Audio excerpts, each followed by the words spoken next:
Oi gente, tudo bem com vocês? Hoje eu vim falar um pouquinho sobre o método de estudo indutivo. Eu e a Helena, minha líder de jovens, para quem não sabe, a gente testou esse método e a gente gostou muito. Então eu resolvi trazer aqui para vocês um pouco sobre ele. Só para deixar claro, existem outros métodos de estudo, outros métodos para estudar a Bíblia. Então esse daqui é só um deles, tá bom? E o que é o método de estudo indutivo? O estudo indutivo, ele estuda a Bíblia de dentro para fora. Então ele vai lá nas raízes do texto para a gente descobrir o contexto. E assim a gente entender mais o que a gente está estudando, entender mais um pouquinho mais da Bíblia e amplificar a nossa mente para que a gente se aprofunde cada vez mais no estudo da Bíblia. E nesse método tem 4 passos que a gente estuda. O primeiro é a introdução, que a gente estuda o contexto histórico. O segundo, a observação. O terceiro, a interpretação. E o quarto, a aplicação. Cara, pode parecer difícil, mas na prática é super natural e é muito gostosinho de fazer. Então vamos para o primeiro passo, que é o contexto histórico. Antes de entrar no texto, a gente precisa saber do contexto, o que tem por trás do texto. E para descobrir isso, a gente precisa fazer algumas perguntas. E a primeira pergunta é quem escreveu? Quem escreveu esse livro ou esse texto? Também é legal a gente pesquisar um pouquinho sobre o autor, porque tem textos que quando a gente descobre quem é o autor e um pouquinho da vida dele, o que ele estava passando, a nossa visão muda completamente diante do texto. Como por exemplo, quando a gente lê lá em Filipenses 4:4, se eu não me engano, que Paulo diz: alegrem-se no Senhor, novamente direi, alegrem-se. Quando a gente sabe qual era a situação de Paulo naquele momento, quando a gente entende, a nossa visão sobre o texto muda completamente, porque a gente fala: poxa vida, Paulo estava preso e ele falou, alegrem-se no Senhor, mas ele estava preso. Como ele pode ter falado aquilo, sendo que ele estava passando por uma situação difícil? E essa é a graça, essa é o intuito dessa pergunta, pra gente descobrir um pouquinho sobre o autor e assim a gente mudar completamente a nossa visão sobre o texto. A segunda pergunta é para quem ele escreveu, saber o público original. Terceira pergunta, quando escreveu? A data, o local, a ocasião, o que estava acontecendo naquela época, a cultura daquele local.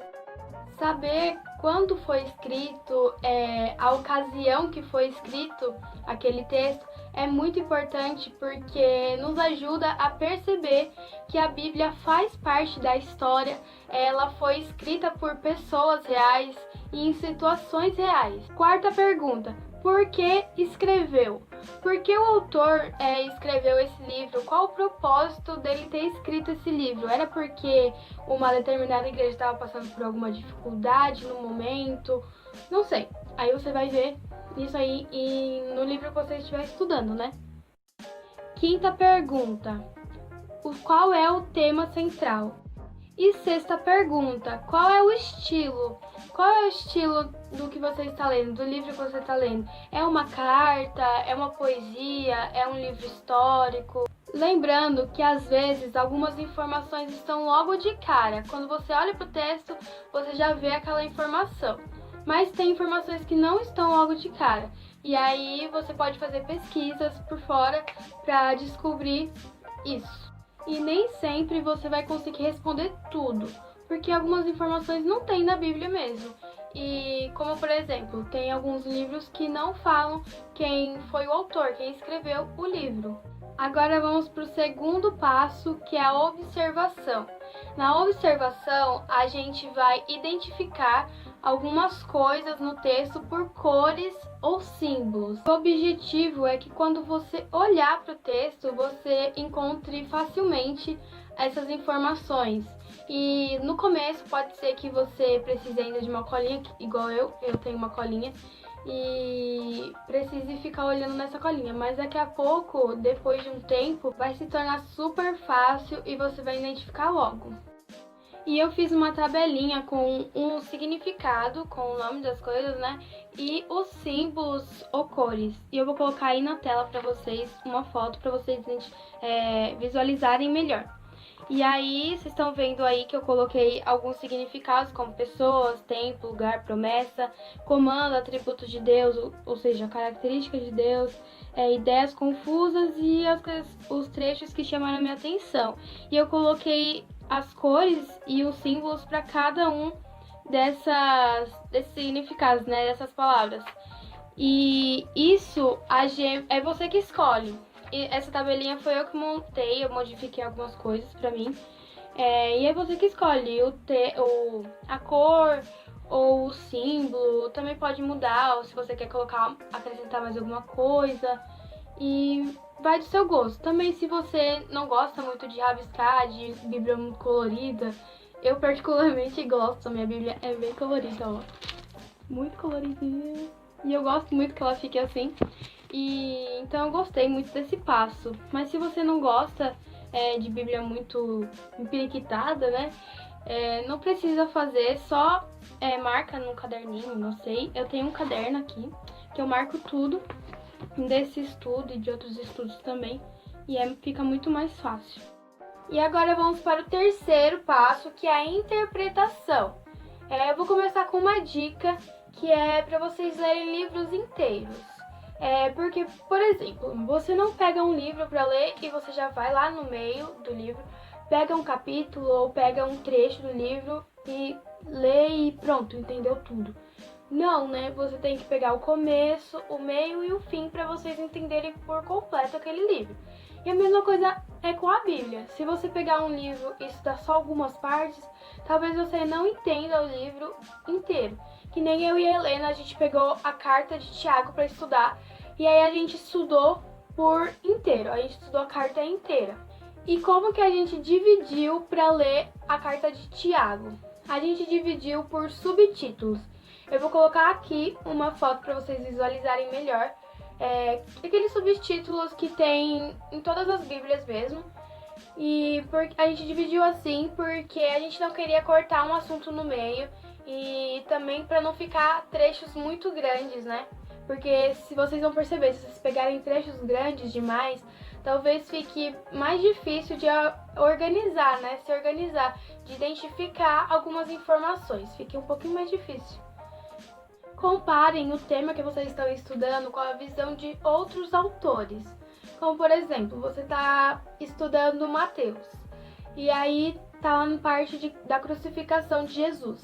Então, compara esse tema, esse tema de crucificação com os outros evangelhos, com o evangelho de Marcos, Lucas e João, para você ver como os outros livros, os outros autores escreveram sobre aquele tema. E reescreva o texto que você está lendo com as suas palavras, ou seja, faça um resuminho do que você leu. E antes que eu esqueça, eu disponibilizei aqui na descrição do vídeo um PDF com todas essas informações, mas resumidamente, claro, eu fiz um resumão lá e tem todos os passos e todas as perguntas que eu tô falando aqui no vídeo para vocês depois darem uma olhada. Então, depois que acabar esse vídeo, vai lá na descrição e baixa o PDF. E chegamos no quarto e último passo, que é a aplicação. Na aplicação, a gente vai fazer 3 perguntas. E a primeira pergunta é: o que isso me ensina sobre Deus? O que esse texto me ensina sobre Deus? A segunda é: o que isso me ensina sobre mim? Então, no que eu preciso melhorar? Essas coisas. E a terceira pergunta é: qual ação eu devo tomar para melhorar isso? E é muito importante a gente aplicar isso na nossa vida. É muito importante a gente colocar o texto em prática. Não só ler e ver que a gente está errando e não aprender nada e não colocar em prática na nossa vida. Eu vou ler Tiago agora, no capítulo 1, versículo 23 e 24. Porque aquele que ouve a mensagem e não põe em prática é como uma pessoa que olha no espelho e vê como é, dá uma boa olhada, depois vai embora e logo esquece a sua aparência. Parece meio absurdo a pessoa olhar no espelho e logo quando sair esquecer a sua própria aparência. Então, do mesmo jeito que é absurda essa visão, é também muito absurdo a gente estudar, ver o texto, ver que a gente está errando e não colocar em prática e não fazer nada para melhorar isso. A gente precisa sair da superfície e mergulhar nas escrituras. Então é isso, gente. Espero que vocês tenham gostado do vídeo e também espero que vocês testem aí esse método. E se vocês testarem, falem aqui o que vocês acharam e falem se vocês gostaram do vídeo também aqui. E compartilhe esse vídeo com os seus amigos ou com qualquer pessoa aí. E ative as notificações, deixe seu gostei aí, para que mais pessoas sejam alcançadas pelo amor de Jesus e que mais pessoas saibam quem Jesus é. Até a próxima semana. É isso, beijos!